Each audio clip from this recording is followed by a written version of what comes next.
Good afternoon. સોમાં આપનું સ્વાગત છે. અને માર્કેટ જો હોળીના દિવસમાં ક્યાંને ક્યાં લાલ નિશાનના મૂડમાં જોવા મળી રહ્યું છે. નિફ્ટી, બેંક નિફ્ટી, સેન્સેક્સ ત્રણે જો નિયર બાય 2% ઘટાડા સાથે કારોબાર જોવા મળી રહ્યો છે. બધા વિશે વિશેષ ચર્ચા કરીશું, પણ શરૂઆત હેડલાઇન્સની સાથે કરીશું. અમેરિકા, ઈરાન, ઇઝરાયલ તણાવ વચ્ચે ભારતીય માર્કેટમાં સતત બીજા દિવસે ઘટાડા સાથે કારોબાર. નિફ્ટી 500 પોઈન્ટ ઘટીને 24,400 નજીક, તો સેન્સેક્સમાં 1400 પોઈન્ટના ઘટાડા સાથે 78,800 નીચે કારોબાર. બેંક નિફ્ટીમાં પણ ઘટાડા સાથે કારોબાર. બેંક નિફ્ટી 1300 પોઈન્ટ ઘટીને 58,600 નીચે. બેંક નિફ્ટીના 14 સ્ટોકમાંથી 14 સ્ટોકમાં ઘટાડા સાથે કારોબાર. Canara bank, BOB bank, axis bank, union બેંકમાં સૌથી વધુ વેચવા. રેકોર્ડ નીચલા સ્તરે રૂપિયો એક દિવસમાં જોવા મળ્યો. રૂપિયામાં 81 પૈસાનો ઘટાડો. ડોલર સામે રૂપિયો 92.27 પર પહોંચ્યો. રૂપિયામાં પ્રેશરથી બજારમાં પણ જોવા મળ્યું દબાણ. આજે મેટલ ઇન્ડેક્સમાં સૌથી વધુ વેચવાલી. મેટલ ઇન્ડેક્સમાં 4%થી વધુનો મોટો ઘટાડો. ટાટા સ્ટીલ, જેએસડબલ્યુ સ્ટીલ નિફ્ટીના ટોપ લૂઝર્સમાં, તો cell, NMDC, Hindustan zinc, Jindal steel જેવા સ્ટોકમાં પણ ભારે વેચવાલી. ઓટો સ્ટોકમાં પણ સતત બીજા દિવસે વેચવાલી. મહિન્દ્રા નિફ્ટીના ટોપ લૂઝર્સમાં, તો મધરસન, ટીવીએસ મોટર્સ, સોનાગમ, શ્રીનો મિંડા, બજાજ ઓટોમાં પણ વેચવાલી સાથે કામકાજ.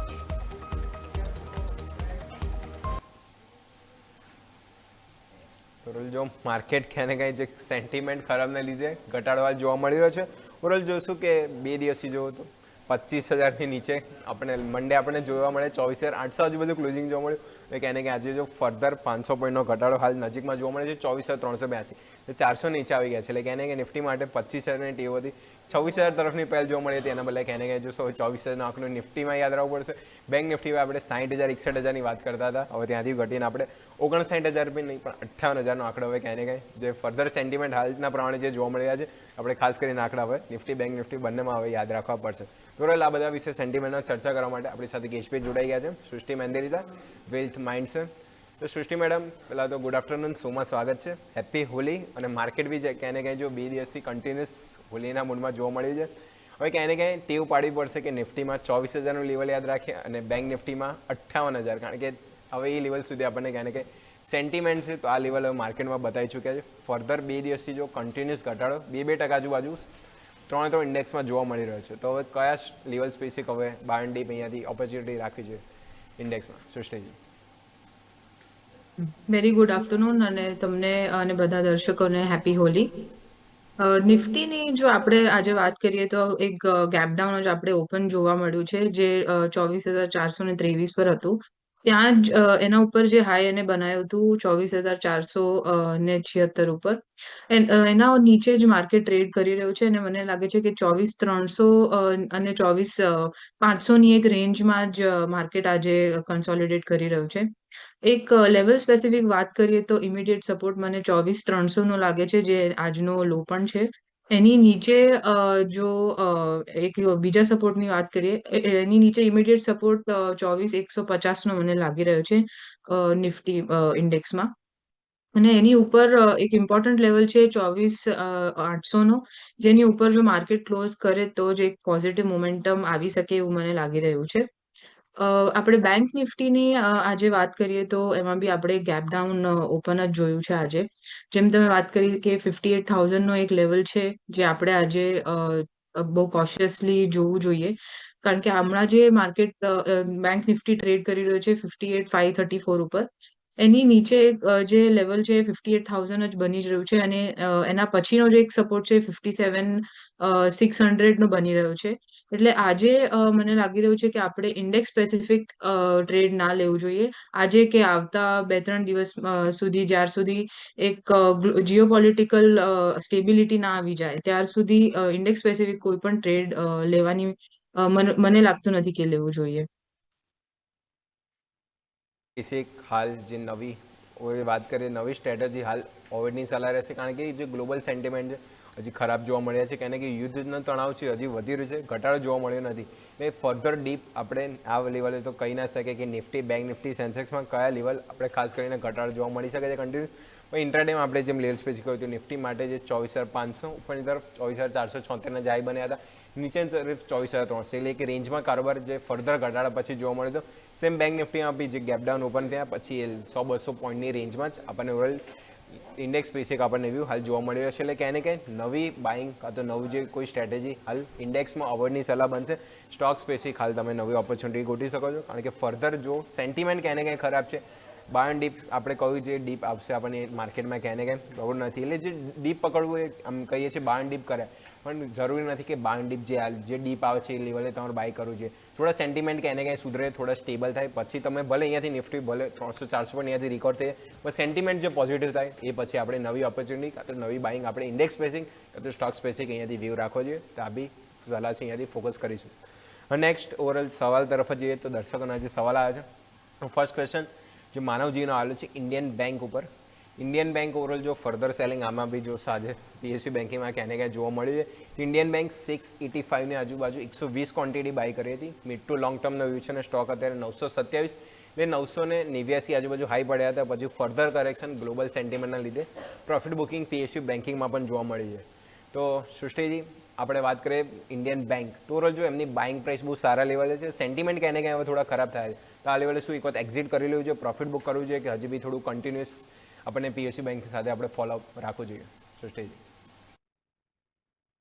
ઇન્ડિયન બેંકની આપણે વાત કરીએ તો તમે કીધું કે ઇન્વેસ્ટર નો મીડિયમ ટર્મનો એક આઉટલુક છે ઇન્વેસ્ટમેન્ટ માટે. એટલે હાલમાં આપણે એક્ઝિટ ના કરીએ તો મને લાગતું નથી કે વાંધો આવે. આપણે હોલ્ડ કરીને એક સ્ટોપ લોસ રાખી શકીએ 895 કે 900 સુધીના લેવલ્સ ઉપર. એની નીચે જો સ્ટોક ક્લોઝ થાય તો ઇન્વેસ્ટર એક એક્ઝિટ લઈ શકે છે.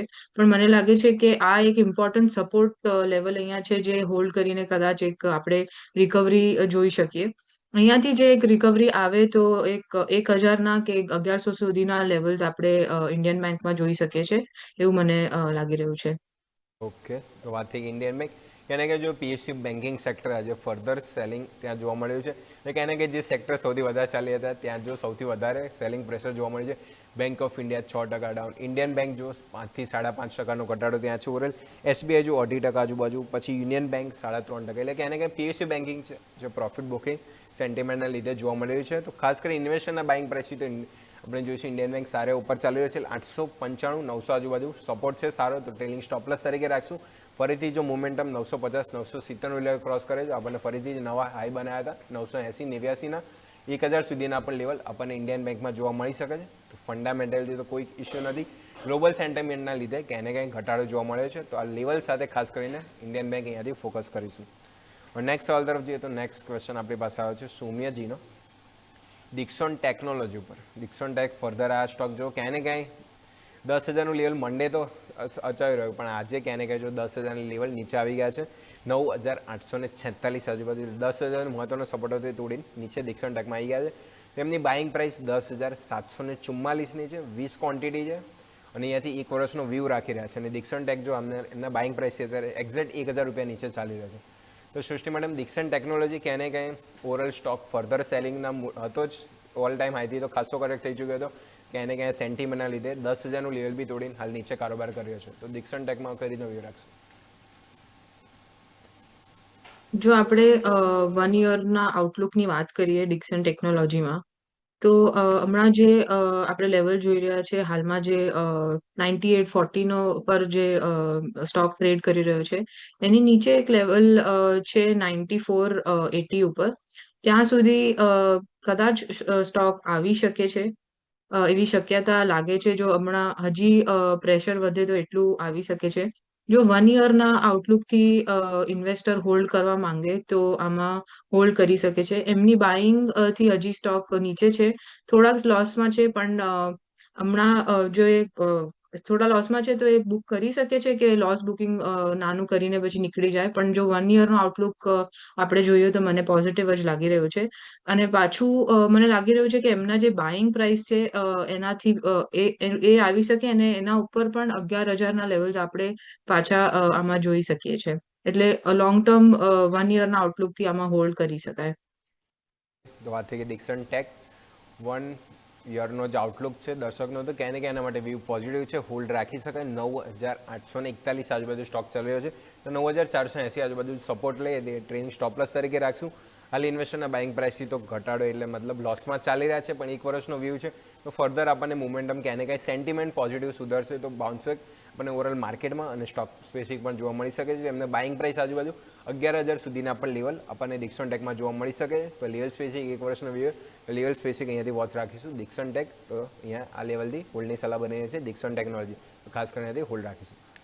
નેક્સ્ટ સવાલ તરફ જઈએ તો નેક્સ્ટ ક્વેશ્ચન આપણી પાસે આવે છે વિરલજીનો. વિરલજીનો સવાલ છે મધરસન સંવર્ધન મધરસન ઓટો ઇન્સ્યુલેટેડ સ્ટોક, અને આ સ્ટોક બી જો ક્યાંય ને ક્યાંય ઓટો ઇન્સ્યુલેટેડ સ્ટોક ફર્ધર 2 દિવસથી કન્ટિન્યુઅસ સેલિંગ મોડમાં જોવા મળી રહ્યા છે. મધરસન આજે બી જો ક્યાંય ને ક્યાંય કન્ટિન્યુઅસ ઘટાડો આપણને આજના દિવસમાં પણ જોવા મળ્યો હતો. ઓવરઓલ જોઉં છું તો 5.5% એટલે 121નું લેવલ, એટલે 132 આજુબાજુ ગયો હતો. જે આપણે ફેબ્રુઆરીની વાત કરીએ તો 132-33ના જે નવા હાઈ બનાવ્યા હતા ત્યાંથી જો કન્ટિન્યુઅસ સેલિંગ 2 દિવસમાં 8% સ્ટોક કરેક્ટ થઈ ચૂક્યો છે. એટલે ઇન્વેસ્ટરની બાઇંગ પ્રાઇસ 118 છે, અત્યારે 121 ચાલી રહ્યો છે.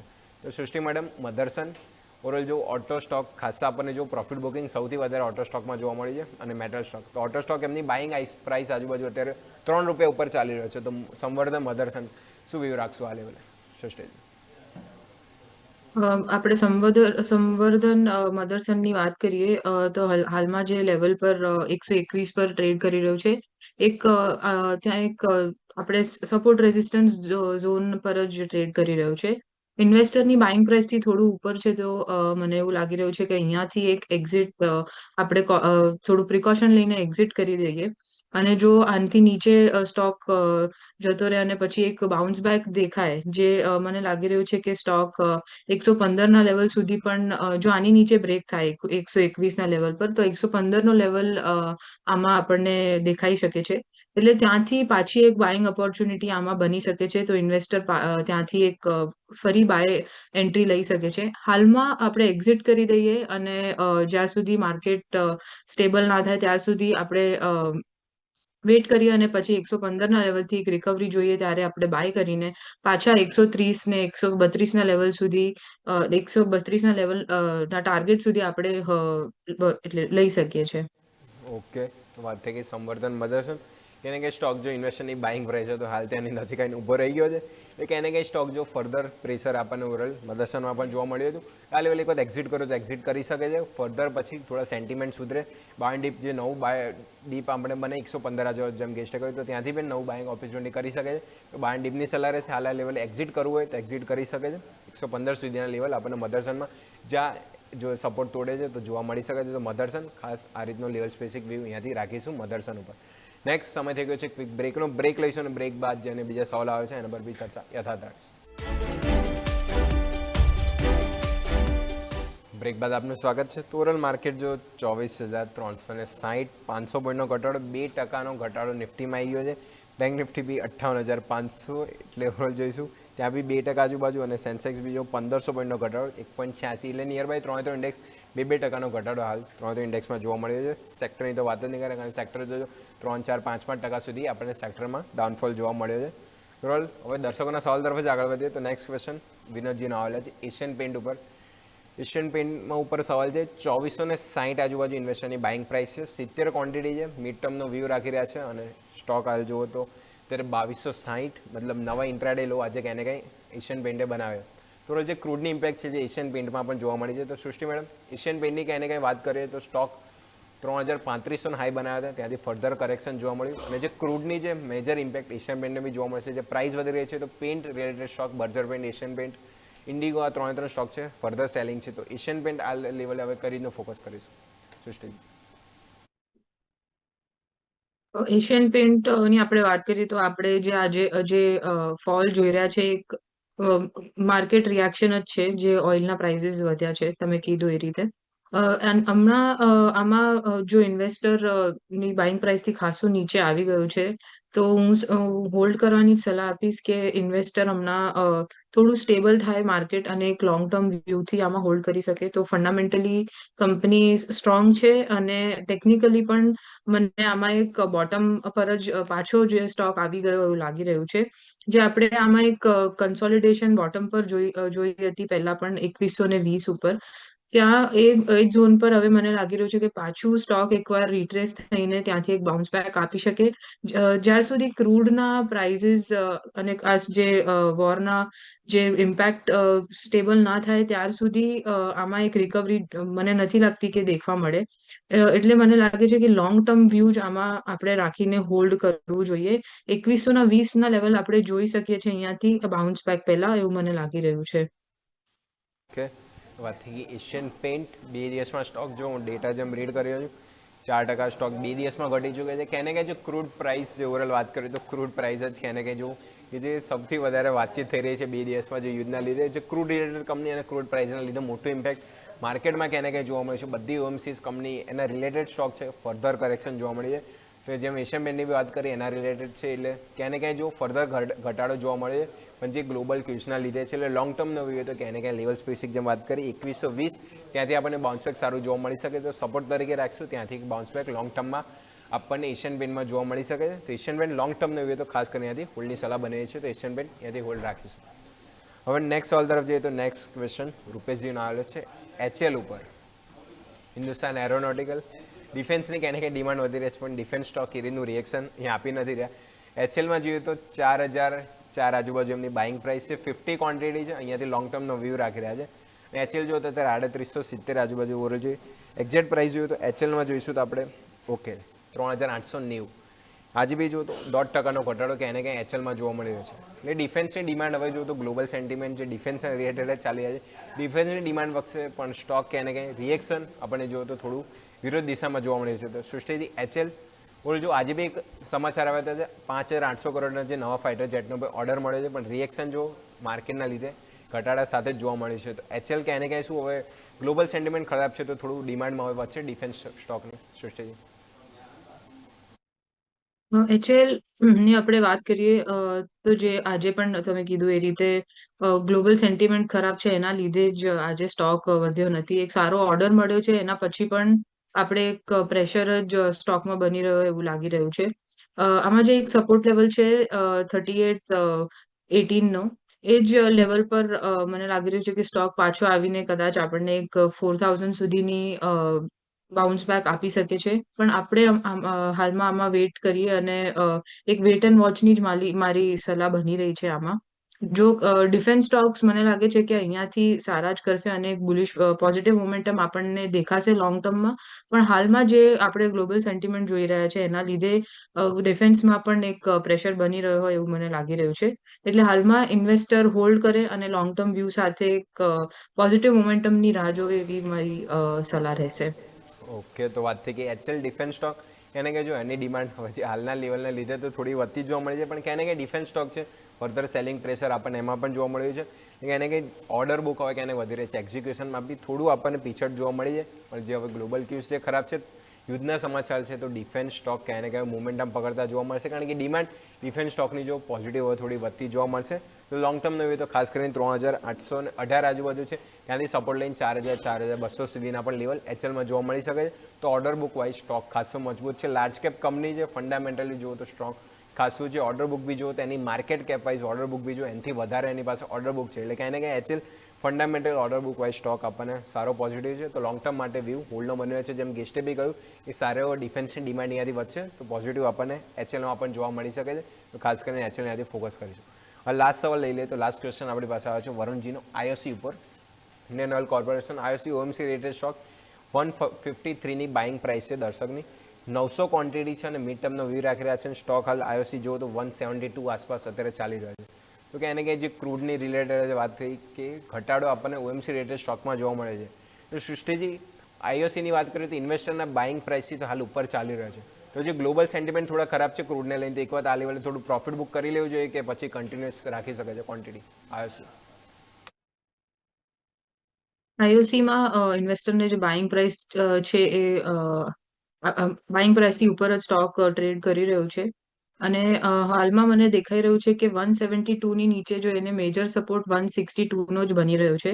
એટલે મારી સલાહ એવી રહેશે કે અહીંયાથી એક પ્રોફિટ બુકિંગ ઇન્વેસ્ટર કરી શકે છે અને 162ના જે લેવલ્સ પાછા આવે તો ત્યાંથી એક રિવર્સલ જો દેખાય તો એની પછી એક બાઇંગ ઓપોર્ચ્યુનિટી ત્યાંથી બની શકે છે આઈઓસીમાં, એવું મને લાગી રહ્યું છે.